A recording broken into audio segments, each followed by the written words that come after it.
無駄だ。ここだ。無能。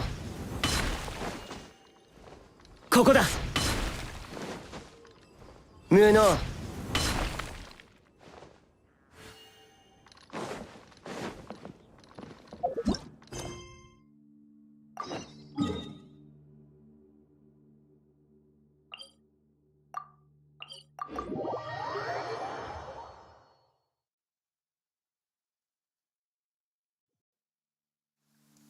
魔物は雨だからって休んだりしない。行くぞ。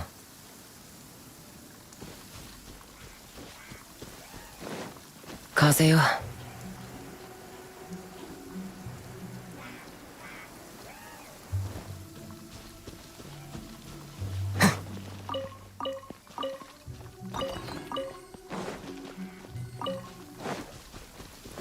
行くぞ。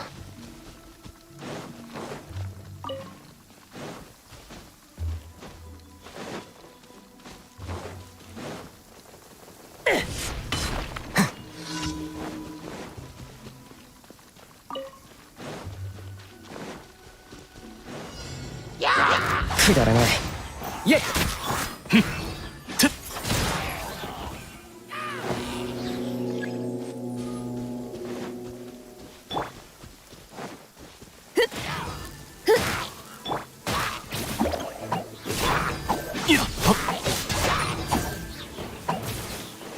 強戦。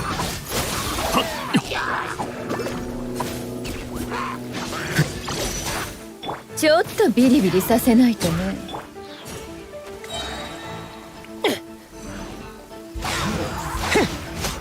西洋ナブ。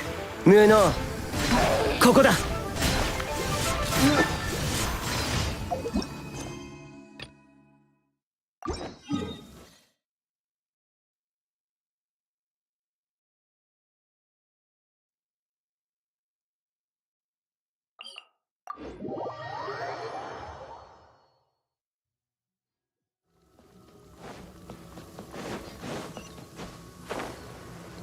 ふん。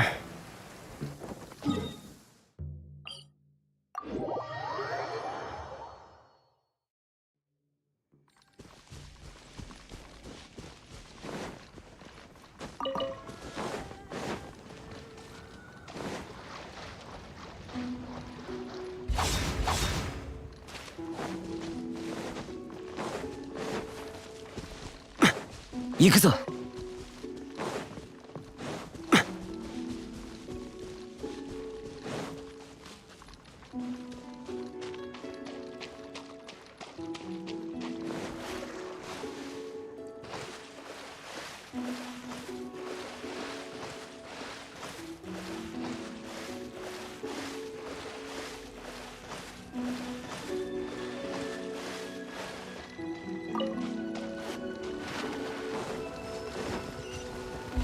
無駄だ。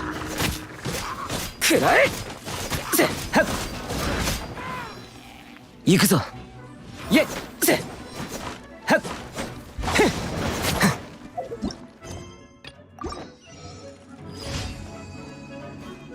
おのれ。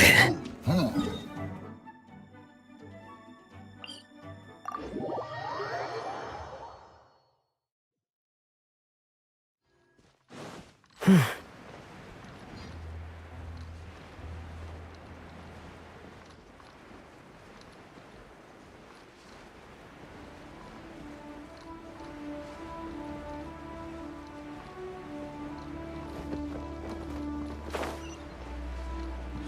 せっ。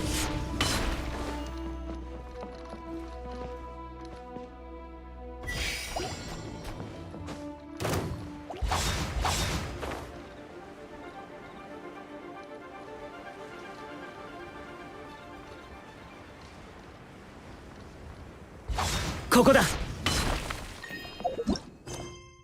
へっ。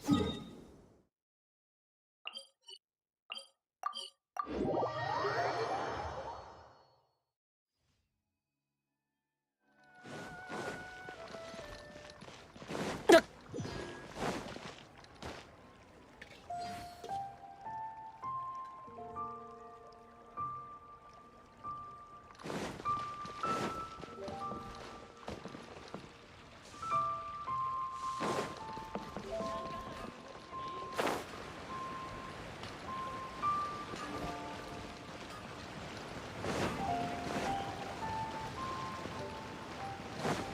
行くぞ。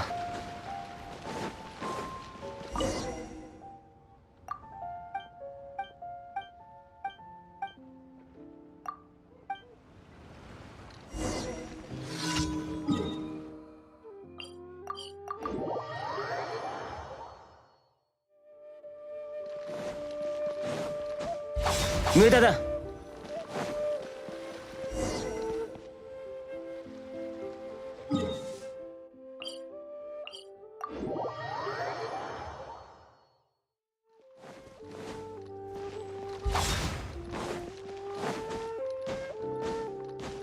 はっふっはっだっ。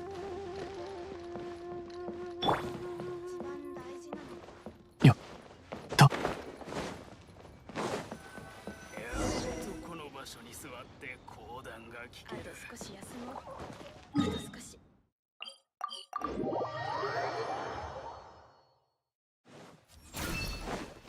くだらない。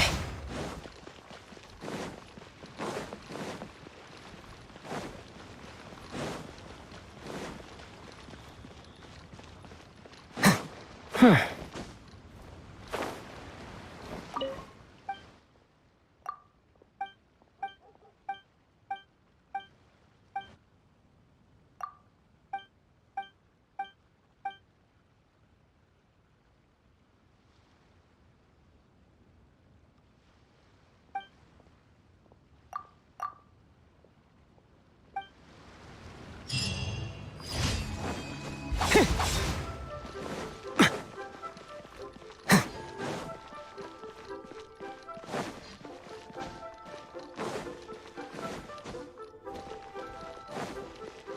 行くぞ。星とし。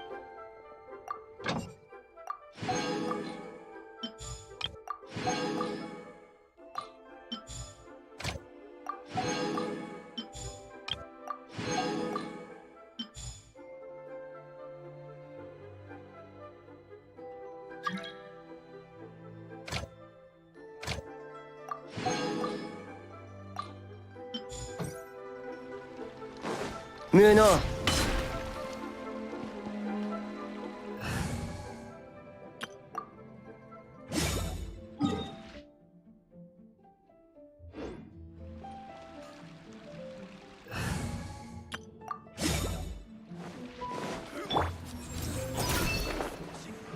星とし。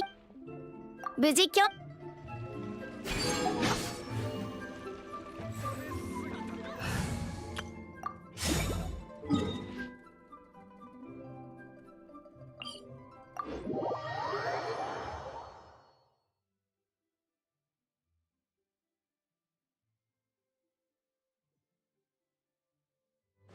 行くで。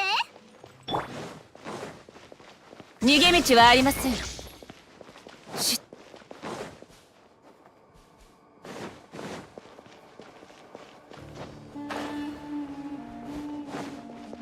裁きのイカ。ソーランのイコ。金魚やで。気ぃつけるで。はあ。えっ。いや、キャッチ。せっ。そりゃ、え。天理チョーク。見切りました。やっ。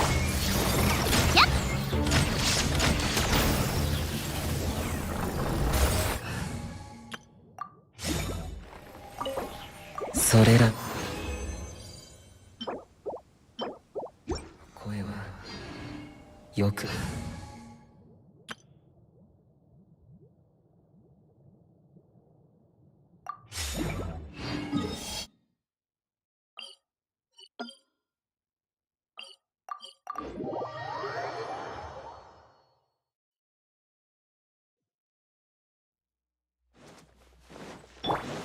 逃げ道はあります。甘い。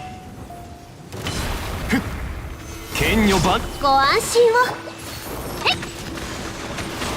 はあ。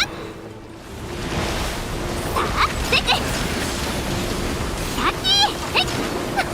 裁きのイカズ。えっ。ふっ。いや。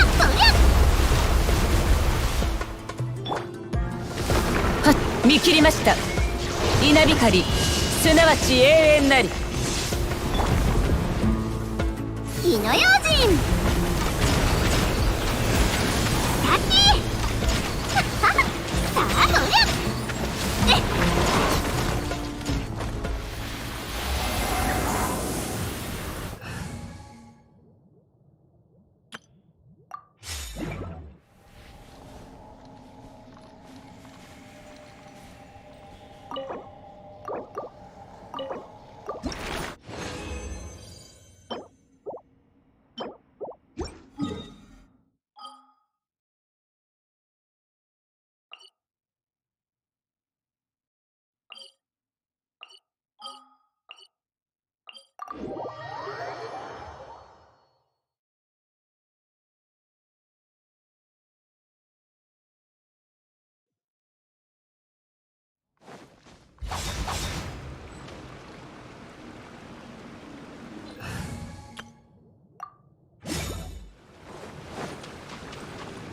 ほな行くで。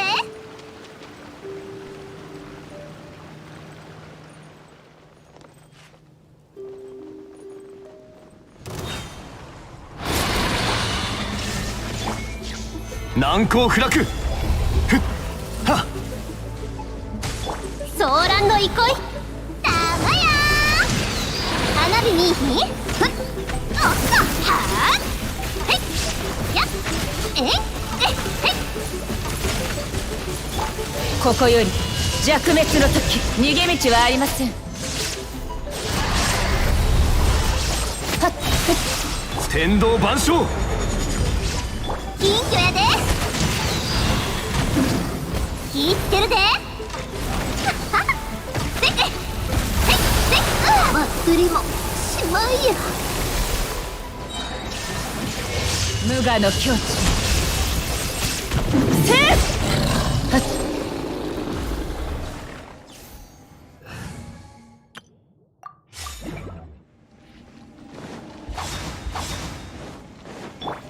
分光。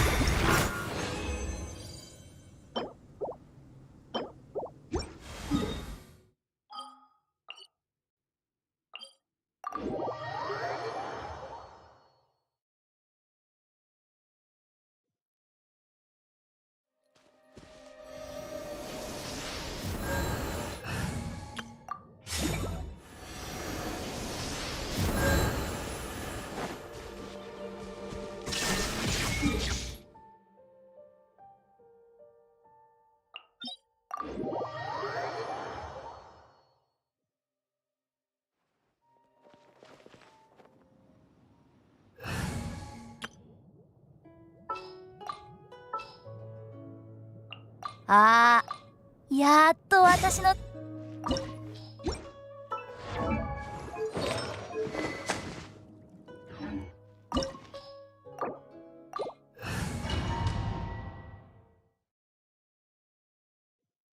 せっかくのチャンスだ。本気を出して俺を楽しませてくれ。投稿も一つの選択だよ。俺は敗者に優しいからね。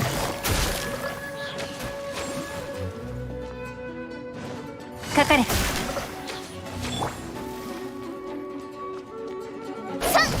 実にいい力だ。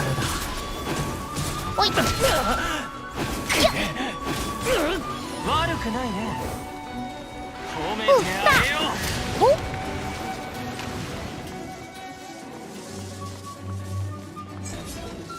っ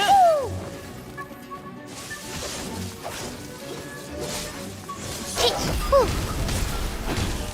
はっよっ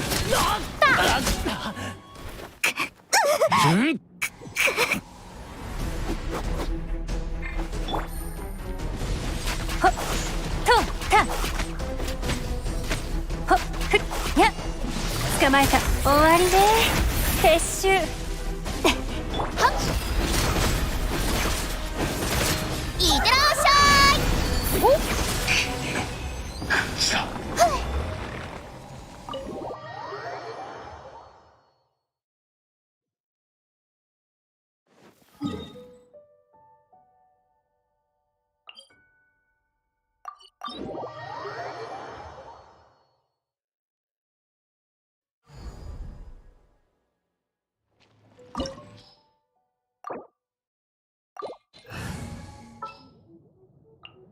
私についてきてください。まだ行ったことのない場所がたくさんあるの。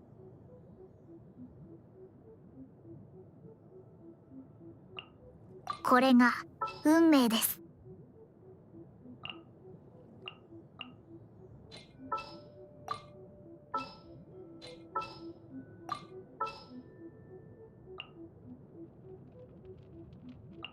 そうですね。今回の作戦は全員あの領域。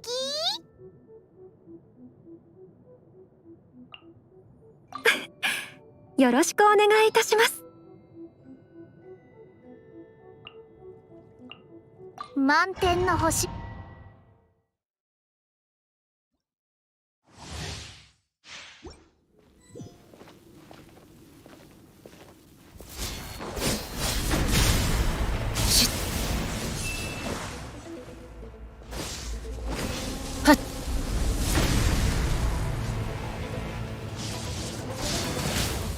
遅い。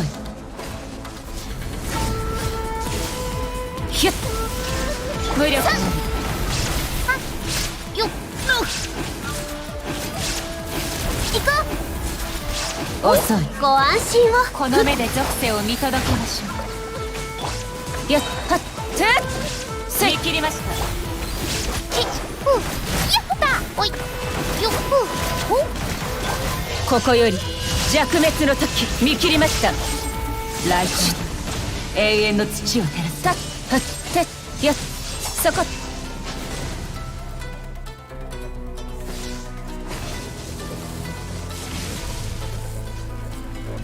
逃げ道はありません。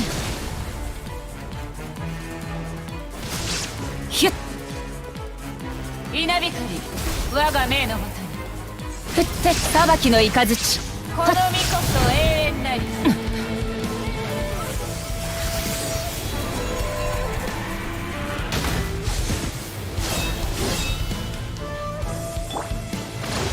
見切りました。はっ愚弄ですやっ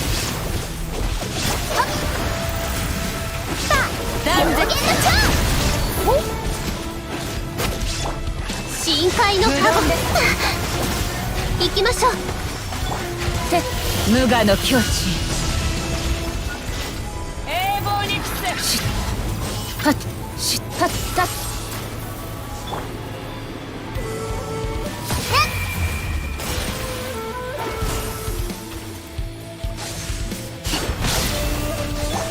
ひゅっはっ逃げ道はあります。おい愚鈍です。断絶。よっ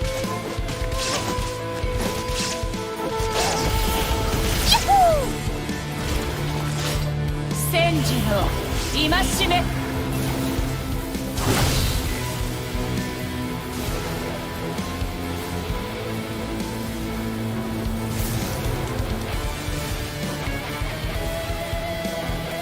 ひゅっ見切りました。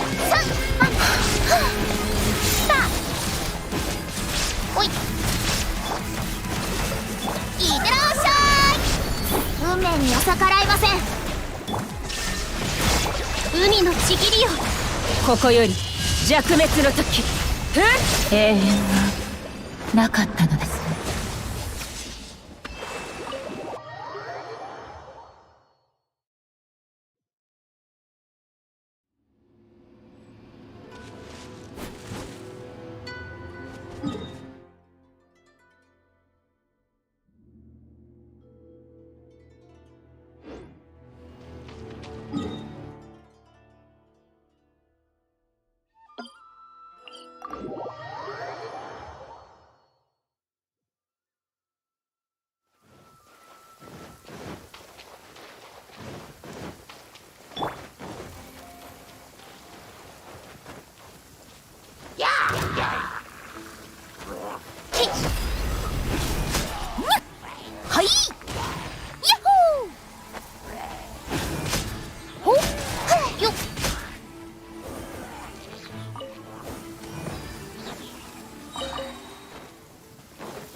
行こう。いる。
逃げ道はありません。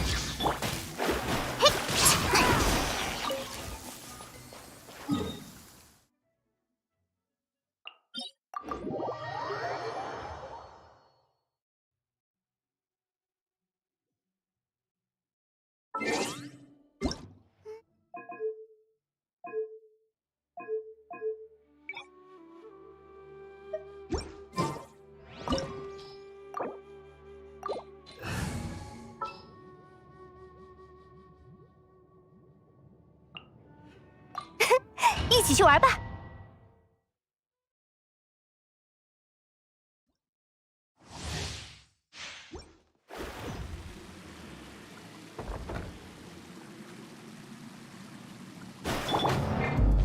暴影看破，威力如此，皆为神诞。哎，旋流，我转。道光，意识永恒，微光无射。小心火烛！嘿，嘿，嘿，无念，断绝，无处遁逃。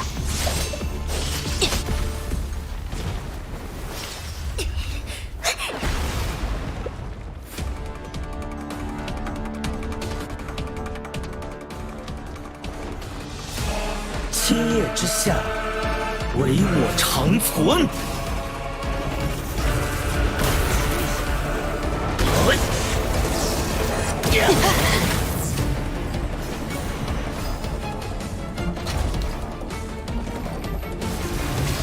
镇压！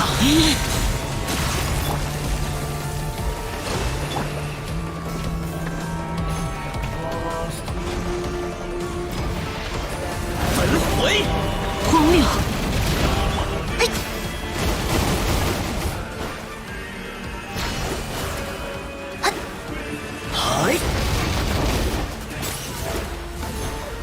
呀！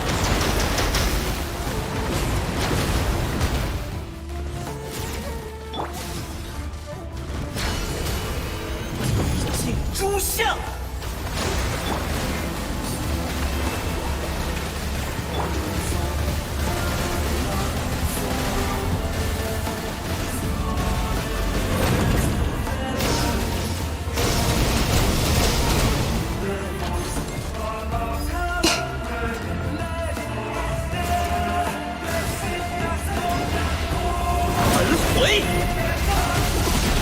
我们走吧。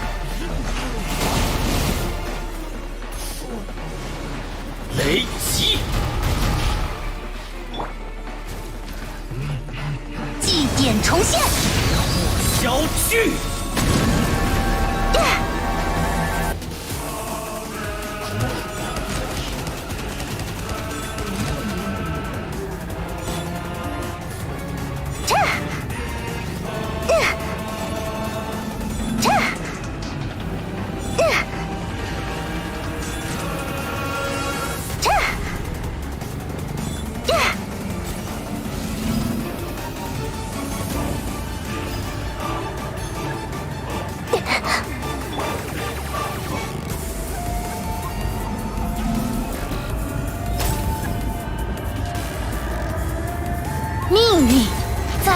瞬。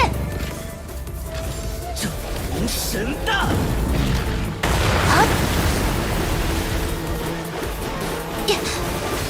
镇压，离我远点！微光无射，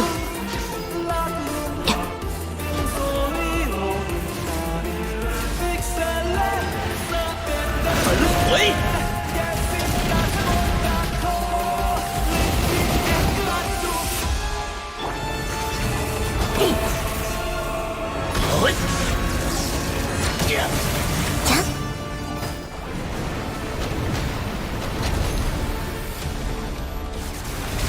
镇压，我们走吧。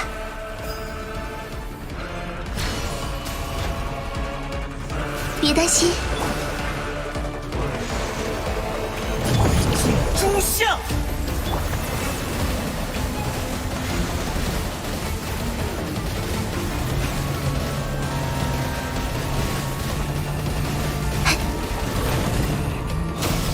我们走吧。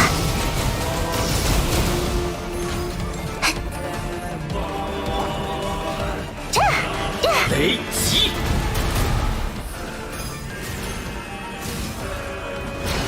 我还没有。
凡人、身の程をわきまえよ。ほな気ぃつけるで。砕けよ。やっおっとやっへっいやいやへいやはっ大地の憤怒は静まらぬ。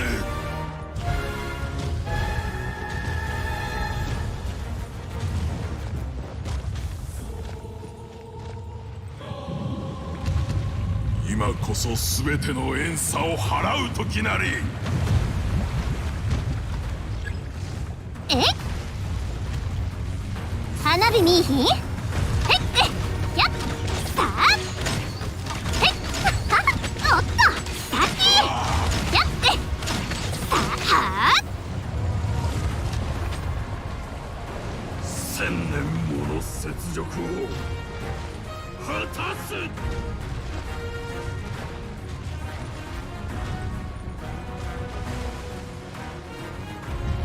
この地が貴様らの墓場となる。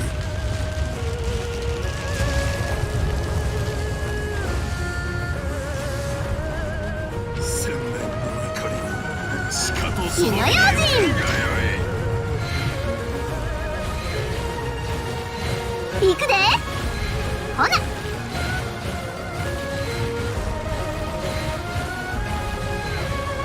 えあ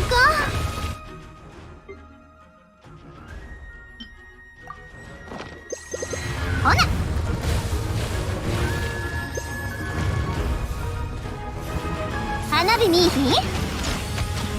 遊びすぎたかもしれへん。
あー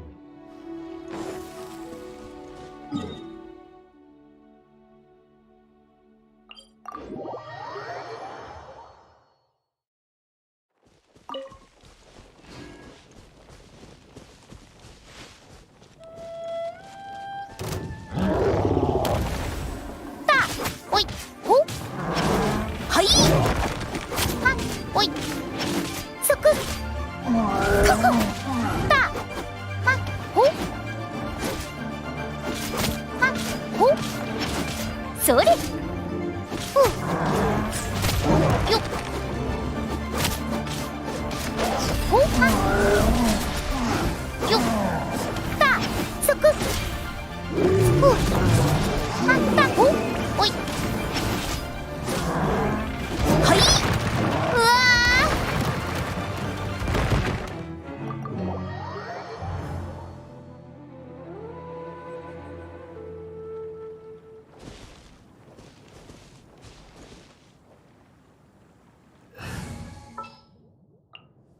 公務にし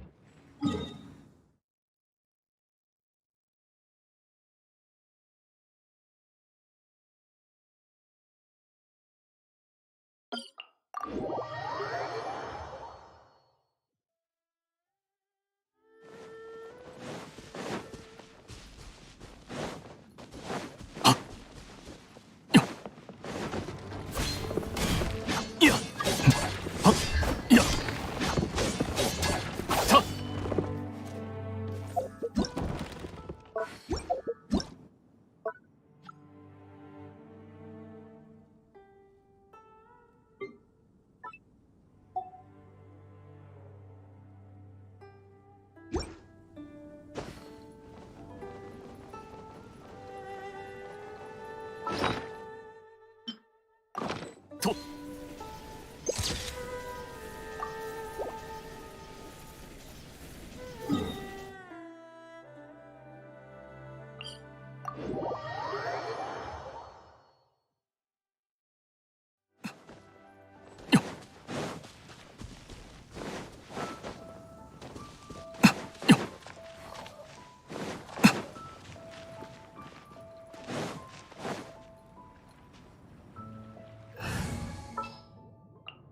仕事の時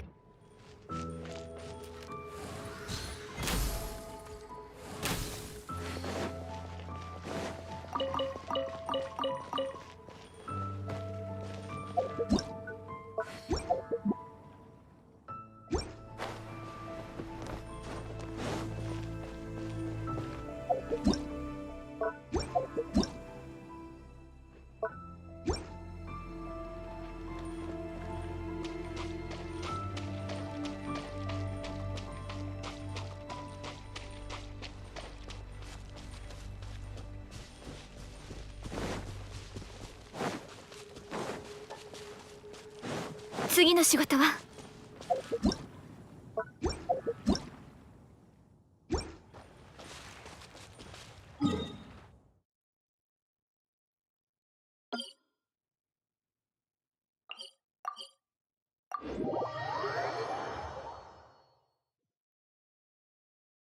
よっ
力しないと出世できないぞ。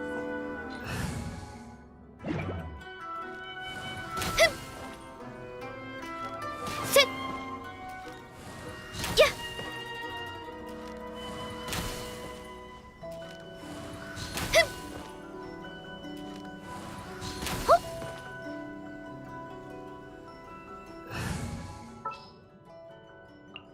網を引きに行きました。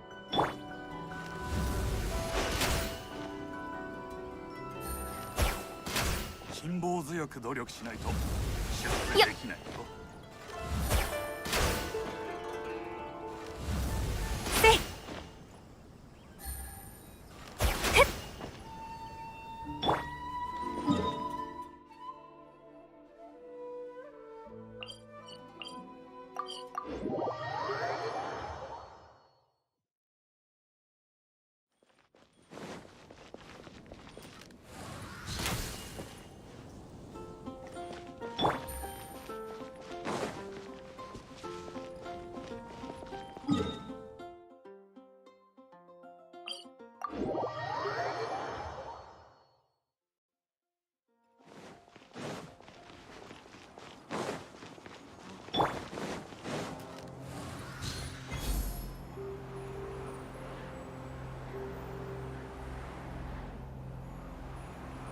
もう少し頑張らないと。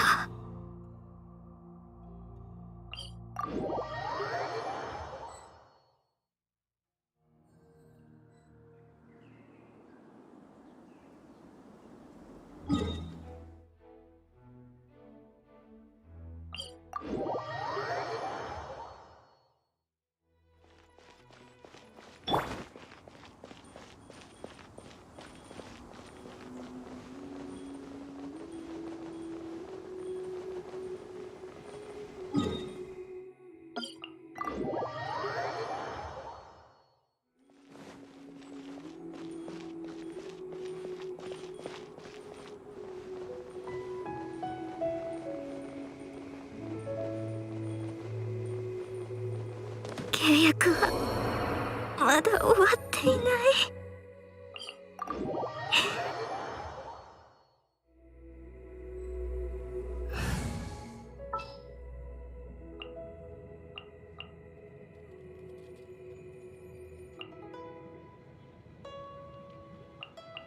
すごいな。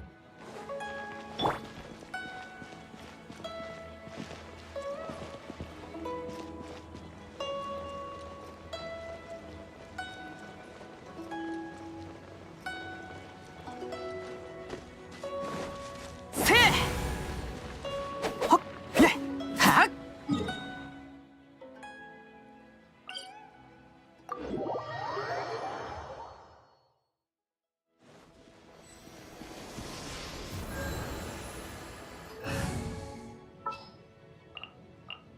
音階調整終わり。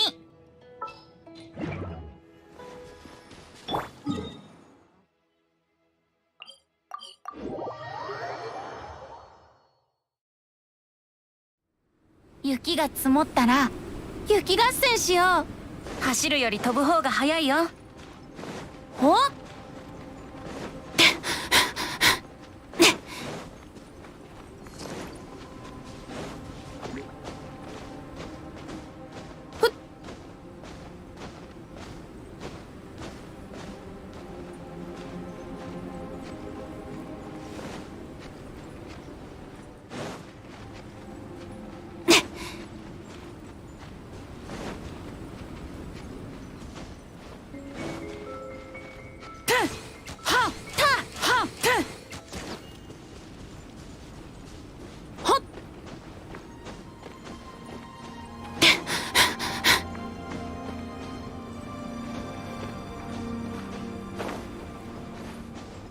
一緒に遊ぼうよ。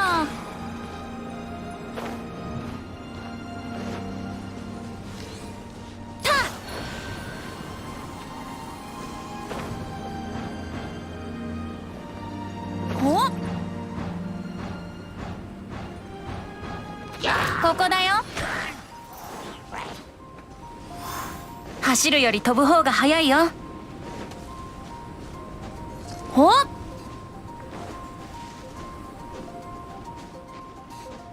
ふっはっよいしょはっ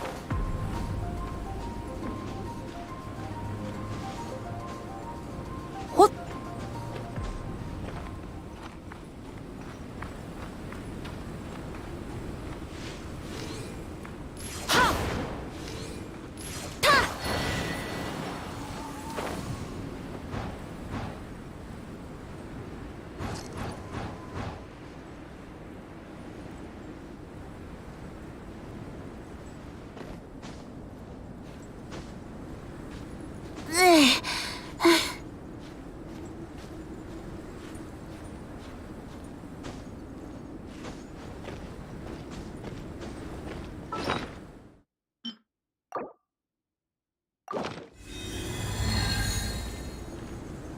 ふわっ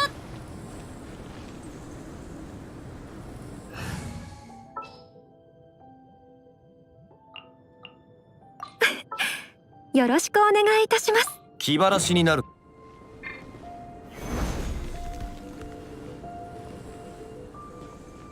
新天道地。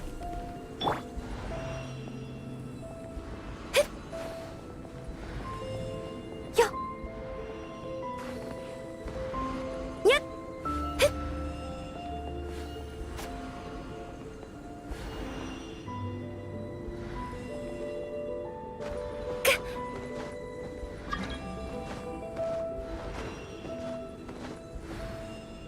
踊りなさい。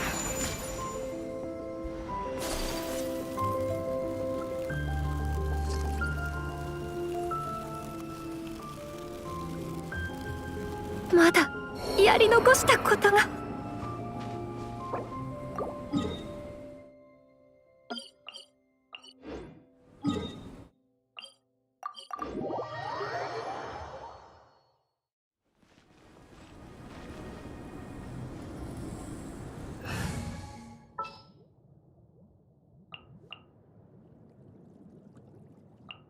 眠い。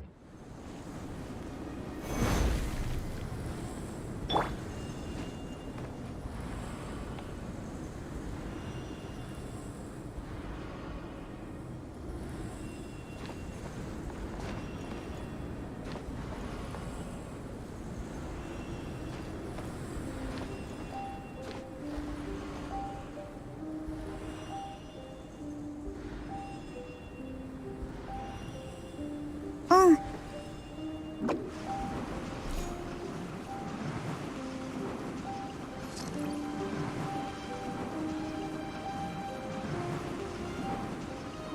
捕まえられなかった。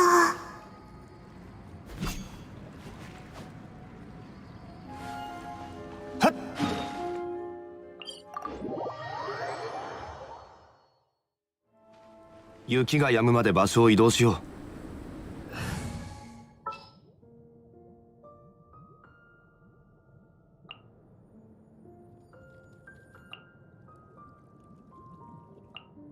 満天の星は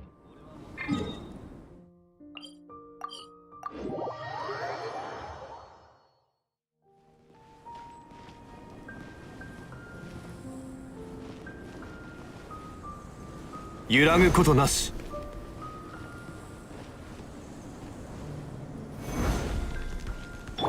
よっ。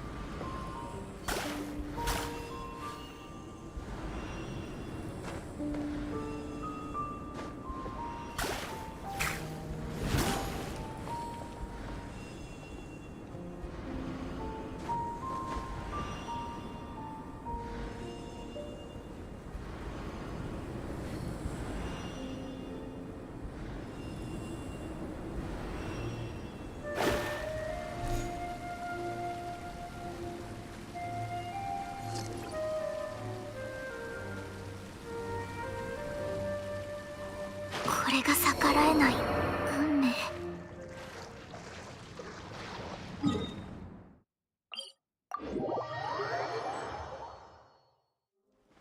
雪が止むまでば。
あなたのこと。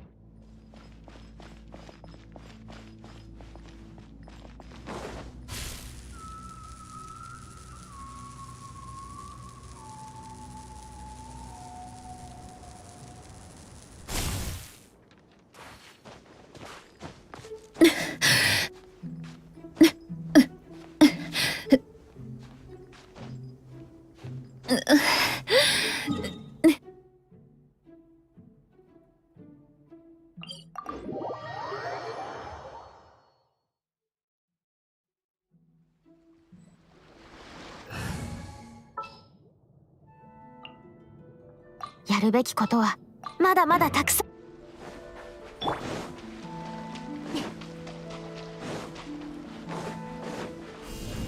や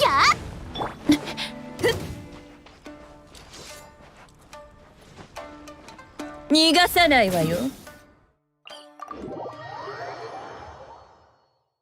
構成。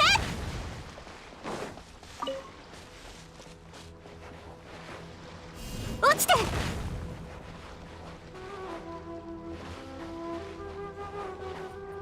構成。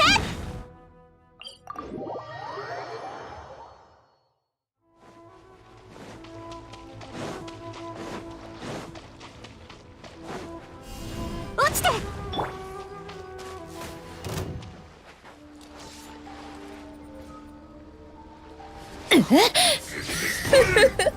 これはお仕置きよ。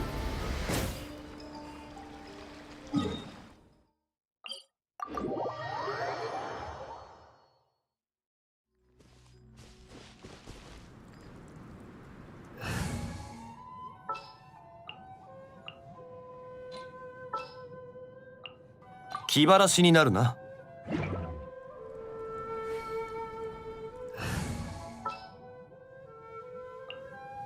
ご安心を。構成。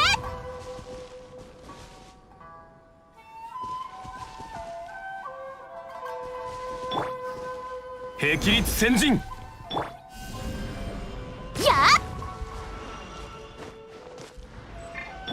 ご助力を。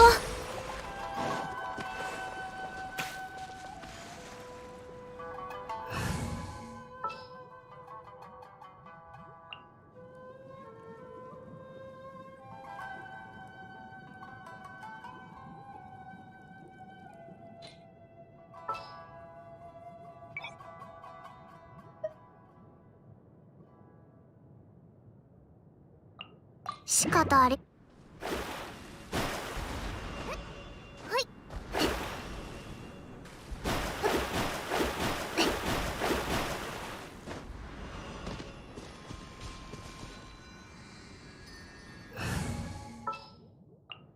即戦即決。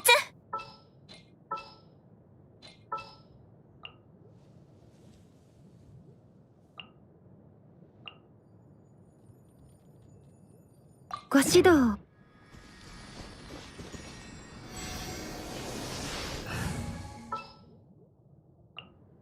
何か。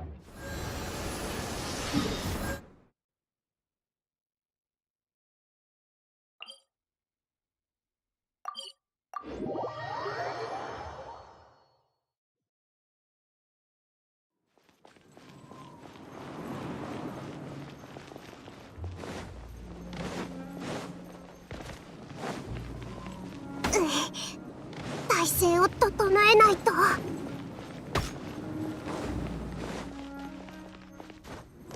よっ。えっ。ふっ。うわ。よっ。いた。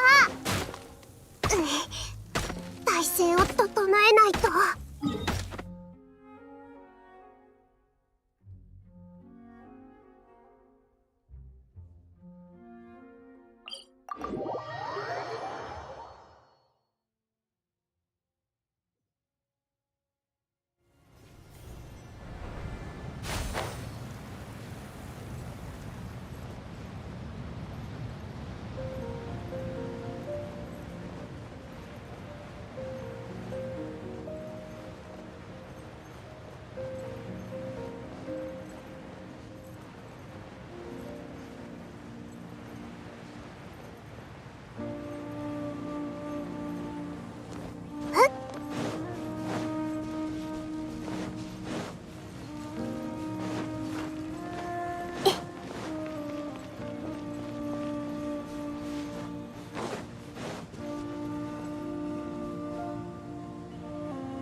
まさか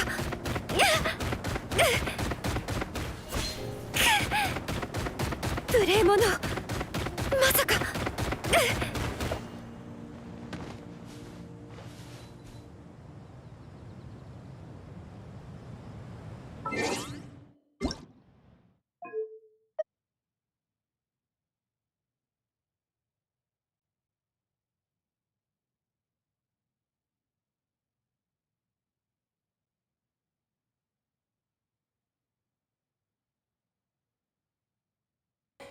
You must be in Mondstadt now to celebrate the Windbloom Festival.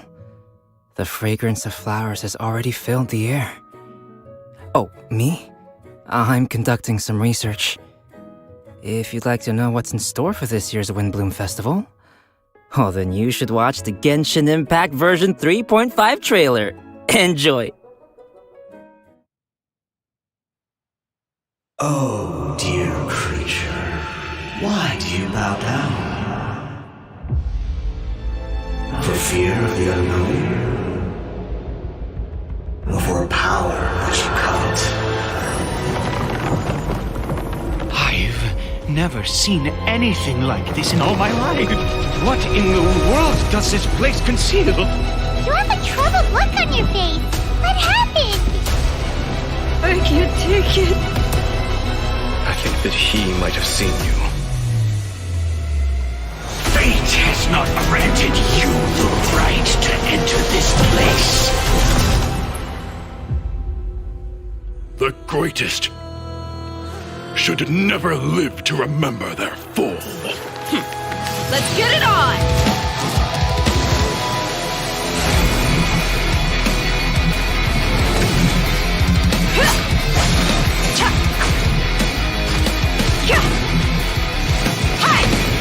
You're dead meat!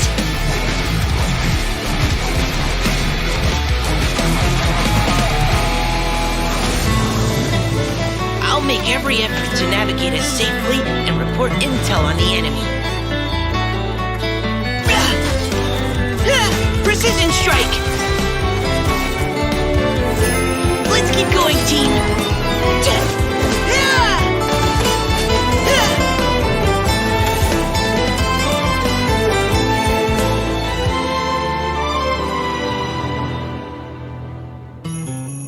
That's Kale, right? Why is this humble windmill such a great view? I mean, it's understandable. It must have been a long time since you last came to Mondstadt. Because it is the true Great Vayu Viastra? That's it. Think you've ruined Sumeru's reputation in Mondstadt beyond all hope of repair.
It was good, travelers. Welcome to the Genshin Impact version 3.5 special program.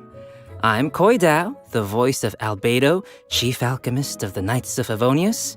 And today, as you all can see, I am joined by... Hey, wait, that's my intro. That's what I usually say. Mm-hmm.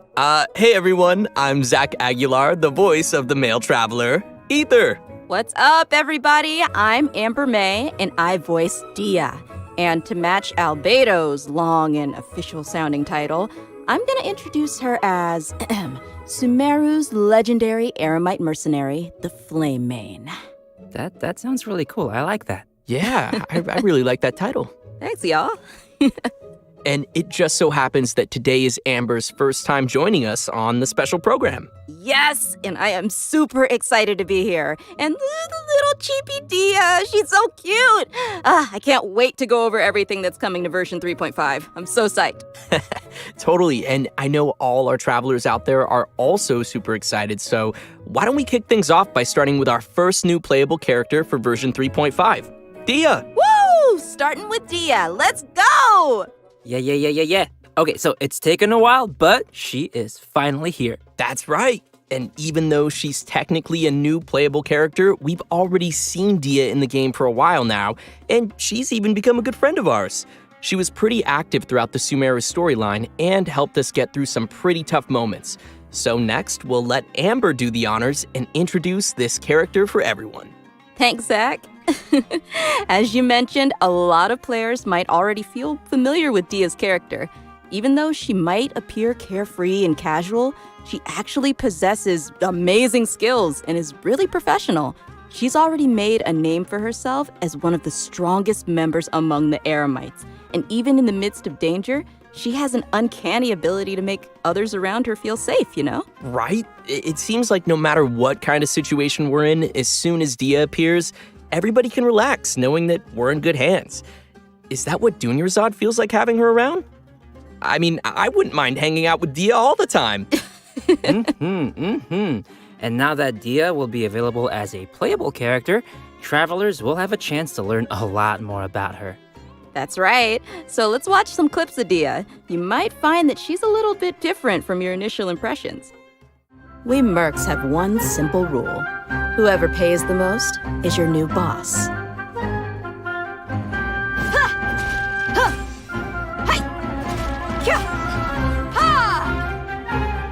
Let's get it on! Hi! You asked for it!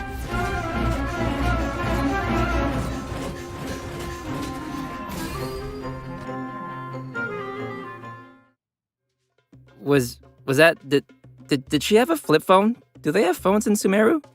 No, that's actually her makeup box. She uses it to keep her makeup fresh, you know, even when she's out on the job. In fact, she's always looking for a chance to go shopping for accessories with Candace. Interesting. So she's got a more, I want to say, refined side to her too? I feel like that's not really a common thing among, merc types, you know? Yeah, the mercenary lifestyle can be pretty rough, but she's not always on the job. She lets another side of her character show when she's off the clock, you know? Okay. I see. But I'm sure what everyone wants to know now is what her abilities are like in a fight. Right. Yeah, did you see her punch stuff? Dehya wields a claymore in combat and carries a pyrovision. She uses fiery attacks to leave enemies smoldering in her wake, literally smoldering. Ooh, fiery. Yeah, just like her. Totally. In battle, Dehya uses her elemental skill to create a fiery sanctum field. When an opponent within the field takes damage, it'll unleash a coordinated attack, dealing AoE pyro damage to them. Nice. So, looks like this ability will be really good for swapping characters and creating elemental reactions. Also, active characters within this field have their resistance to interruption increased. And when such characters take damage, a portion of that damage will be mitigated and taken by Dehya instead. She's so brave. You know, I'm kind of worried that Dehya could easily find herself in a tough spot. Don't worry too much. There's a limit to the amount of damage that Dehya can take for her teammates. Besides, when her own HP is low, she can also rely on her own passive talent to recover HP. Awesome. Sounds like Dehya's pretty tough. And she has boundaries, which is healthy. Well, she is kind of a legendary mercenary. I think that comes with the job. All right, let's move on to her burst. When Dehya unleashes her elemental burst, she casts her claymore aside and enters the blazing lioness state. Rawr! Epic. While in this state, Dehya will use her fists to unleash quick attacks on her opponents, dealing considerable pyro damage. When the skill's duration ends, she will finish it with a stylish flying kick. Ha! Nice. Yeah, nice, right? And last but not least, she has an exploration talent. During the day, which is from 6 a.m. to 6 p.m., the movement speed of party members is increased. Yeah, no, that makes sense, lore-wise, since she's one of the strongest mercenary from the desert. I guess keeping the pace up even under the scorching sun is just another day on the job for her. Totally. Everyone might be familiar with her strong and bold character, but her closer friends know that after she's had a few rounds, she'll start to get into some more emotional topics. In her story quest, Manticora chapter, the Traveler and Dehya work to solve some trouble Dehya's mercenary group is facing. In the process, we'll learn more about Dehya's backstory and uncover some things that have been buried in the past. Oh, another familiar face, Dunyarzad, will also be making an appearance in the quest. So, be sure to look forward to that. Oh, heck yeah. So when will Dehya be available in the game? Good question. Okay, so event wishes for version 3.5. In the early part of the new version, both Dehya and Sino will be available with their own event wishes. Oh, and as a reminder to our travelers out there, Dehya will not be an event-exclusive character. After the version 3.6 update, which, to be clear, is the one after this upcoming 3.5 update, she will become available in the standard wish. And as for weapons, the 5-star Claymore, Beacon of the Reed Sea, will be available in the version 3.5 weapon event wish. Ooh. I know. Oh, and Faruzan's very own Hangout quest will also be added in version 3.5. So if travelers are interested in getting to know more about one of Sumeru's oldest researchers, then you definitely won't want to miss this. In the Hangout, travelers will not only be able to see more about the differences between the academia's various schools of thought, but you'll also get to know more about Faruzan's personality and background. She is such an interesting character, so I'm sure her hangout will be equally entertaining. Be sure to check it out. Oh, I will. In version 3.5, travelers can also expect an all-new Archon quest titled Kari Bear, which will continue our story as we search for our sibling. In this quest, travelers will not only meet Kaya and Sumeru, but will also be joined once again by our mysterious friend, Dainsleif. Ooh, yes. Oh, if I remember correctly, Kaya is also a descendant of Conria. I don't know, I'm just curious what'll happen if, those two meet or something. Ooh, you're right. That'll be interesting. Also, what was it? Kari Bear? Kari Bear? Isn't that, sounds like the name of a sandwich. Actually, Kari Bear happens to be the name of a very important role in this storyline, okay. And a lot of events in the story will be unfolding around this character. As travelers progress through the story, we'll learn more about Conria and the Abyss, we'll uncover more about what happened in the past, and even learn some secrets behind the founding of the Abyss Order. Also, travelers will find themselves facing a powerful new Abyss Herald as well as a new Black Serpent Knight. So be careful, Koi. Why is everything gotta sound so scary? Why can't he be the Black Serpent friend? I don't know, it just feels like every time Conria crops up in the story, we learn a little bit more about the world of Teyvat. Huh. So what else can you tell us, Zach? I can't say much more about the story. You're just gonna have to play through it yourself, Koi. Well, maybe just play through it. Maybe you can just, whisper it in my ear, like my little chibi ear right here. Yeah, I could, but I'm not gonna. Okay, fine. Looks like we have a lot of story content to look forward to in the new version. Oh, wait a minute. Wait. Aren't we forgetting something or someone? Oh, nope. I didn't forget. We have a second playable character landing in version 3.5, and he's actually from Mondstadt. Yes, Mondstadt! Okay, you guys ready? 'Cause we finally made it to Mika. Woohoo! I'm not sure if everyone remembers this young member rising through the ranks of the Knights of Avonius, but we have seen him before. Yeah, I remember he was the one who read the Grandmaster's letter during Vine Lacefest. Aw, he kind of looks like a little prince. Kind of cute. Yeah, he does have that kind of vibe. And since he's from Mondstadt, I think we can let Coit introduce this one. It would be my pleasure. Mika is currently the Knight's most active cartographer and plays an important role in Eula's reconnaissance company. Even though he lacks social skills like Zack and doesn't appear to be particularly strong, Mika is meticulous in his work and maintains a good working relationship with his colleagues. He's also capable of fully understanding his leader's commands, which is pretty useful. Yeah. And his leader is Eula, right? That is correct. The interesting thing is that he's able to understand Eula despite her awkward way of speaking, and will even assist her with communicating with other units. Whoa, respect. Indeed. Over time, Mika has gradually become a very reliable member who could handle a variety of tasks and errands. But why am I telling you when we could just, watch a quick trailer and see what else we can learn about Mika? Yeah, let's watch the trailer. Woohoo! Trailer time! Verifying our current position, measuring distance to target area. All right, I've recorded the terrain conditions.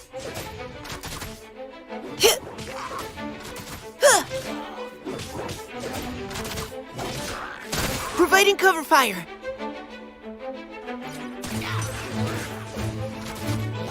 Leave the wounded to me.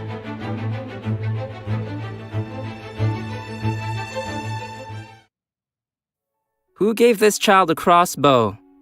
That's what I want to know. I mean, I guess since he was deployed as part of Grandmaster Varka's expeditionary force, it was him.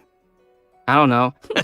But anyway, his exceptional performance helped him gain the Grandmaster's trust, and he even taught him a couple of things. This training no doubt helped Mika develop a certain level of combat prowess, even if he himself wasn't aware of it. Ooh. For example, even though swords tend to be the weapon of choice among the Knights of Favonius, Mika uses a spear and a crossbow, which is a result of his combat instruction with Grandmaster Varka. His mentorship and focus on flexibility helped Mika find a combat style that is more suited to a little guy like himself. Shakes it up a little bit. Yeah.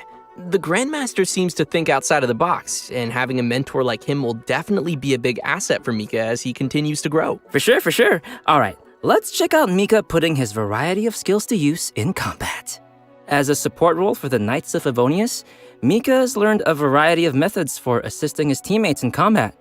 When he uses his elemental skill, he'll attack the enemy with his crossbow, increasing his teammates' attack speed and physical damage. Heck yeah. And when he uses his elemental burst, Mika recovers HP for his teammates and gives them a special status effect. Wanna guess what it does? What? Tell us. This status causes teammates to regenerate HP whenever their attacks hit an enemy. Ooh, that's helpful. Nice. Yeah. So Mika spends a lot of time working in the wild, and he's developed the necessary survival and adventure skills. When Mika is on the team, the location of nearby resources unique to Mondstadt will display on the minimap, increasing the team's ability to find necessary resources while adventuring. Wow. Yeah, I can see he has a lot of support skills. Yeah, it's always good to have a reliable member on the team. So, let's talk about the event wishes for the later part of version 3.5. Travelers can expect to see Kamisato Ayaka and Shunhe returning with rerun event wishes alongside Mika. So if you'd like to add Mika to your team, then you definitely won't want to miss this. Great. We've already covered a lot of content, so let's take a quick break here before we dive into some other version 3.5 reveals. Sounds good. It's time for another redemption code. Everyone ready? And code incoming! Redemption code.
Welcome back, everyone! Next, we'll be covering the events coming our way in version 3.5. as you can see, the main event will be the Windbloom Festival. There's nothing like the soft Mondstadt breeze on your face. So true, so true. I'm sure many of you are already familiar with the festival.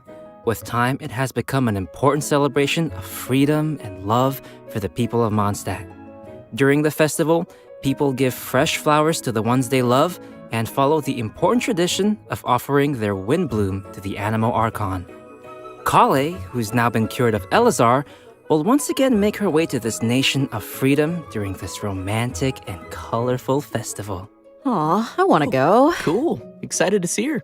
Well, it gets spicier because accompanying her for the trip is Tainari and Saino. Ooh, interesting. It feels unusual to see them all come to Mondstadt. Right? It's like all our friends from Sumeru took a field trip. Kale will be playing an important role in this storyline, and upon arriving in Mondstadt, she finds a mysterious prophecy in a book. They must complete the 4 pieces of the prophecy in order to light the lantern of utmost joy and receive a supreme blessing. Okay, so I'm assuming this supreme blessing would do something like granting your wish, right? That's right. In the course of helping Kale find leads about the prophecy, travelers will get to know more about Kale's background and see how she's grown to be the person we know and love. Of course, we'll also be meeting lots of familiar faces throughout the event, so I'm sure there'll be plenty of smiles as we reunite with some old friends. Right on. Oh, sweet. Sounds like we'll be making some great memories in this one. Oh, by the way, did you two notice Timaeus standing in the background there? And there's a girl with him. Nice catch. How did you notice him? He's got such NPC vibes, just kidding.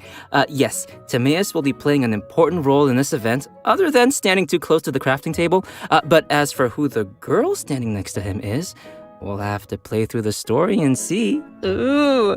If they're appearing in an event like Windbloom, then it looks like it'll be a romantic story, am I right? Like I said, we'll see. Oh, in addition to the festival storyline, the Adventurers Guild will also be preparing some fun events for our travelers to participate in and experience the holiday vibes. There will be 3 available game modes: Floral Pursuit, Ballads of Breeze, and Breezy Snapshots. Yes. Awesome. Ooh. Ooh is correct. In Floral Pursuit, travelers will need to continuously collect bloom balloons to increase their score.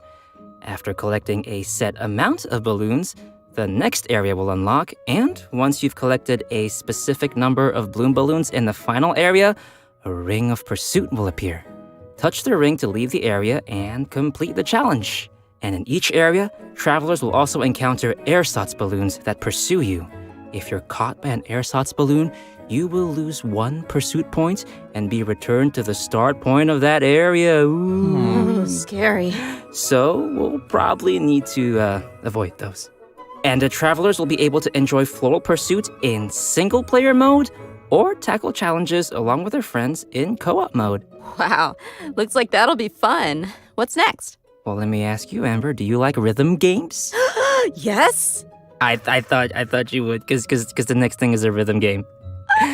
It's called Ballads of Breeze. This time, travelers will be able to choose from 3 different instruments and use their instrument of choice to play through the song challenges. Nice. And will that actually affect the sound they hear in the game mode? Yep.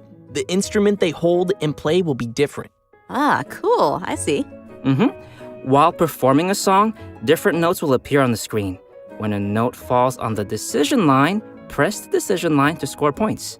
The amount of points scored will vary depending on your timing, and a rank will be awarded according to the amount of points scored, and you'll be able to claim the corresponding rewards. Sweet. Oh, and as with previous iterations of the game, there will be a function to calibrate the input delay of your device and adjust the decision line, which will improve the overall experience, just in case you're playing on your toaster. Oh, and for travelers who are interested in getting a little deeper into the game, an editing mode will be available again for players to create their own beat maps, which can then be shared for other travelers to challenge. Can't wait. Sounds like fun. Yeah, sounds like a lot of rematches. You're on. And finally, we have Breezy Snapshots, which will have travelers once again making use of their trusty camera. Travelers will be given photography targets and will need to travel to the corresponding locations to snap some photos and receive rewards. Click, click, just for my photo album. Beautiful. During the Windbloom Festival event, travelers will have the chance to obtain an exclusive 4-star claymore weapon called Mailed Flower. Aw, nice. I like it. Really fits the theme. Right? Yeah, pretty flowers. I love them.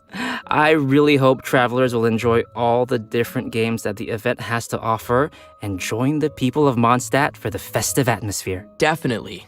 I can already feel the Windbloom's breath. Anyway, next we have another event also taking place in Mondstadt called Spices from the West Northerly Search. That's right. Some of you may remember that there was a Sumeru scholar we helped once when we were in Liyue. Apparently, her research gained the attention of Lord Sangamabe, you know, Dory, and now she's received additional funding. This time, the scholar has come to Mondstadt to find people to assist her research and taste test some special dishes with seasoning. Oh, if she's got Dory's backing, then she should have all the Mora she'll ever need. That sounds really nice.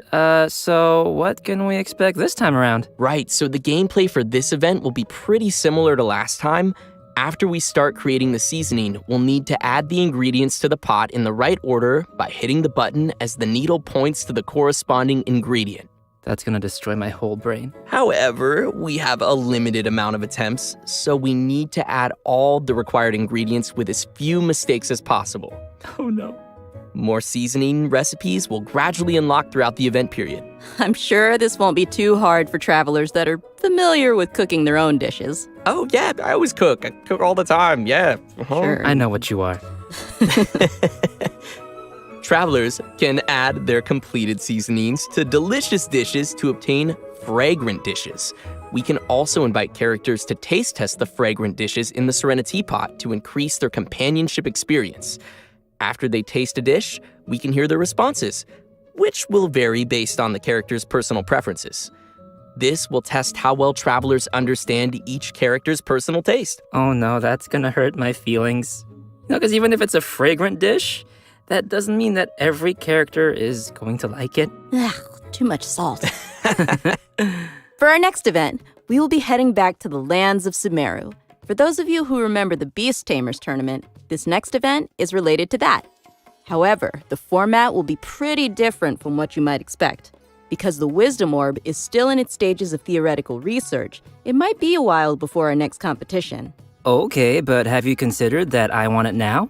I know, but don't worry. To keep discussion alive and the competition fresh in everyone's minds, the organizers have put together a new event to spread the word.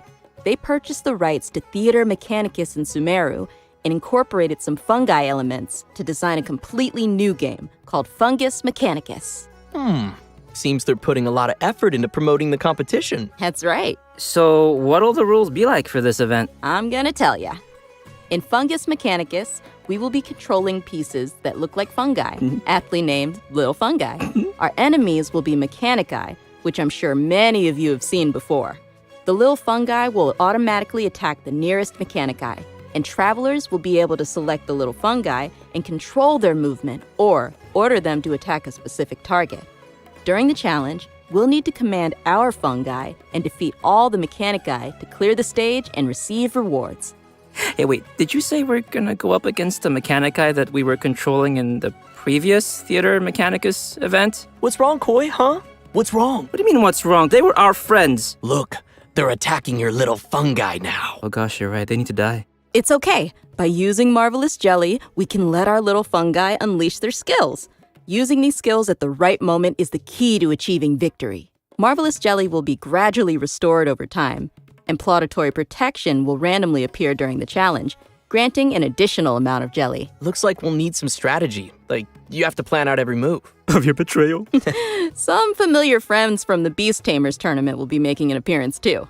Oh, do you guys remember Bongo Head and Twirly Whirly? Yeah. Travelers can feed their fungi Marvelous Jelly to interact with them too. Ooh. In addition to these events in Mondstadt and Sumeru, the upcoming version will also include the Vibro Crystal Verification Challenge event. An engineer from Fontaine has arrived at the outskirts of the chasm to study the harmonic motion between gems known as vibrocrystals and collect data in an effort to clear the name of his colleague. Interesting. So he's helping out a colleague. What happened? Well, apparently, after completing his vibrocrystal research, Patrice returned to his home nation, but came under suspicion for faking his research data. Uh-oh. Yeah, so now he's found someone to come to the chasm in his place and verify his findings. Ooh. Sounds like it isn't easy being an engineer in Fontaine. That's why I stick to beating up bad guys. Nice. Yeah, from the sound of it, we're still gonna have to fight here, too. In this event, travelers can connect transmitter and receiver crystals and attempt to produce various effects that will allow you to defeat your foes with ease. Score points during the challenge, and you will be awarded medals based on the score, and receive the corresponding rewards. Whoa, okay. So there's a lot going on here with the crystals and effects. Can you give us more details? Sure thing. I know it might sound a little complicated at first, but honestly, it's not too tough once you get the hang of it. The various effects are basically buff effects that we can receive during the challenge, and these effects are triggered by combining transmitter and receiver crystals. Transmitter crystals are the conditions for triggering the buff effect, and receiver crystals are the buff effect that occurs once those conditions are met. Oh, okay. I think I got it. Yep. And to conduct the experiments, travelers will need to assemble 2 teams of characters, as well as the corresponding vibrocrystal harmonic schema. Travelers will then carry out 2 rounds of combat, and for our newer players out there, there's no need to worry. The event will also provide trial characters to assist everyone in completing the challenge. Oh, Ooh, nice. It looks like this event will also be awarding different tiers of medals. In that case, I'll aim for... The highest tier? The garbage can? No. Just aiming for participation rewards. Yeah. I like my suggestion. Anyway, Amber, what else is there? In addition to the events we've already mentioned, version 3.5 will also be featuring the classic Leyline Overflow event, which will give travelers the chance to stock up on character experience books and Mora. I'm sure many of our viewers are pretty familiar with this event. It's super helpful for those who are looking to level up your characters, so be sure not to miss it. All right, switching gears. In version 3.5, a limited-time heated battle mode will be available in Genius Invocation TCG, which will feature some special rules. Nice. So, what are we looking at here? Basically, this mode will be all about reducing the cost of elemental dice. So, the number of elemental dice required to play the first card from your hand every round will be reduced by 2. Also, the number of elemental dice required to use the first character skill each round will be reduced by 1. Okay. Yeah, from the sound of it, the pace of the game will be much faster. Yeah, I like it. I hope all our Genius Invocation fans will enjoy it. Last but not least, we have a system-related update. I think you'll like this one. After the version 3.5 update, the game will be adding additional rewards for completing Archon quests. Upon completing each Archon quest, travelers will receive 1 Intertwined Fate, along with a variety of other rewards. Once the update is complete, travelers can view the tour guide feature in the Adventurer's Handbook to claim the corresponding rewards. Yay! More Intertwined Fate! And just don't forget to claim it after the version update. I kind of do that sometimes. And with that, let's get to today's last redemption code. Redemption code! Sounds good!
I can't believe how fast that went. Like, we're already at the end of today's program.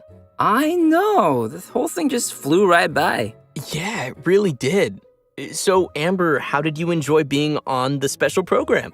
I absolutely loved it. Like, I'm so hyped for this new version. I'm hyped for Dehya and Mika, and I'm a little biased, but yeah, I'm pretty hyped for Dehya. She looks super strong, and she just looks like she kicks butt, you know? Yeah. I'm excited for all the new storylines, and yeah, I think it was a good idea to bring me on. Oh my gosh. I am simultaneously See, I'm really funny. impressed and kind of livid. Y'all How love dare me. you? It was so good. I'm really excited for the little fun guy. What? I am. We all love the fun guy, They too. look Yeah. like fun guys. Yeah. And also, there's a lot of cool new story content coming up, like Faruzan's Hangout and Dia's Story Quest, and also the whole Dainsliv Conria thing. That's gonna expand the world of Tevat. That's I'm right. pretty excited for all that stuff. What about Yeah. Windbloom? Oh, yeah, no, I'm super excited for all the Windbloom events, and Dehya and Mika, of course. I know the rhythm game is coming back, so that'll be super fun, even though I am horrible at it. Oh, that's okay. I'll teach you. Okay, good. Yeah, no, I need some help. But I love rhythm games. I'm just not great at them. But yeah, no, it was awesome to have you both here on the special program, and I hope everyone will enjoy all the new content coming our way in version 3.5. See you all in game. Bye, guys. Bye, Bye. everyone.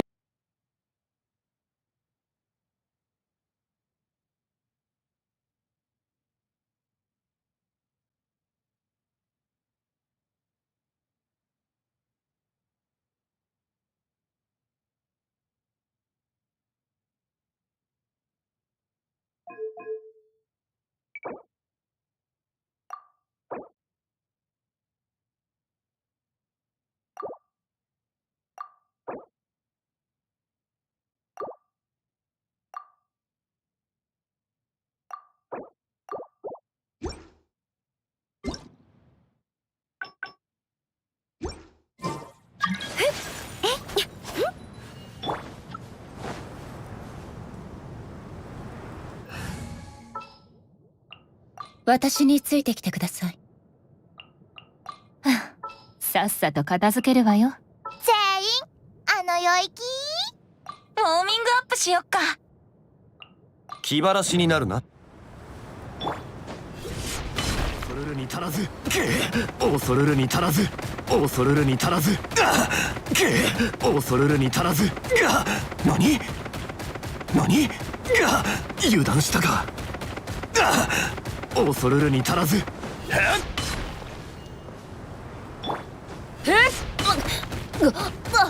無礼者。愚かな。無礼者。愚かな。無礼者。愚かな。愚かな。愚かな。無礼者。無礼者。無礼者。